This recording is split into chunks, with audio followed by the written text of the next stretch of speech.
Ay rated SPG. Striktong patnubay at gabay ng magulang ang kailangan. Maaaring may masiselang tema, lengguwahe, karahasan, sexual, horror o droga na hindi angkop sa mga bata. Ayun guys, bago ka pumarada, pumala ka muna. Kapagod. Check kung hindi. Piluting ng ilang araw. Sobrang kapal na naman. Ay, dapat sundin ng pala.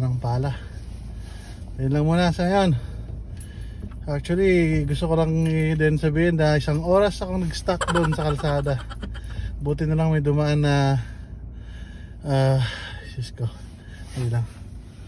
May dumaan na puti at saka isang Pilipino. Tinulungan ng itulak yung sasakyan kasi nag-stock sa kalsada. Sobrang kapal lang snow. Tapos hanggang sa hindi pa rin natanggal yung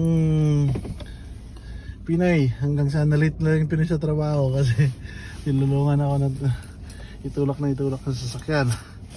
And then yung puti, umalis na yung Pinoy, hindi pa nakaalis, mahigit 1 oras.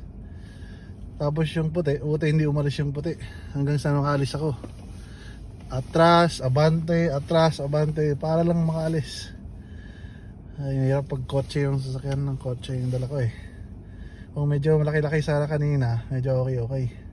Malaki yung gulong. Ito medyo maliit yung dala ko eh. Kung yan sana kanina yung dala ko, medyo malaki ng konti.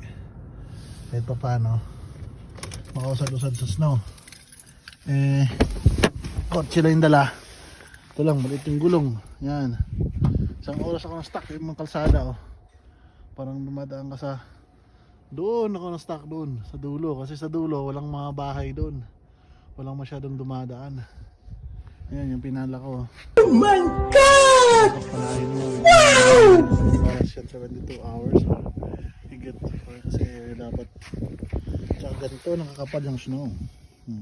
Yan. Ganyan, pag hindi mo sinunod yan, ganyan nakakapal mo. Pag naglakad yung mga bata, dudulas. Talagang pala lang. Yung iba, medyo ewan ko lang kung anong masasabi nyo dyan. Iba, hindi pa pala.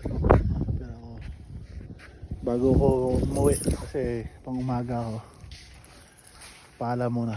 Sige, salamat sa hanggang sa huling vlog natin ha. Please click the notification bell and subscribe to our channel. Once again, this is Barberong Kuno sa Canada.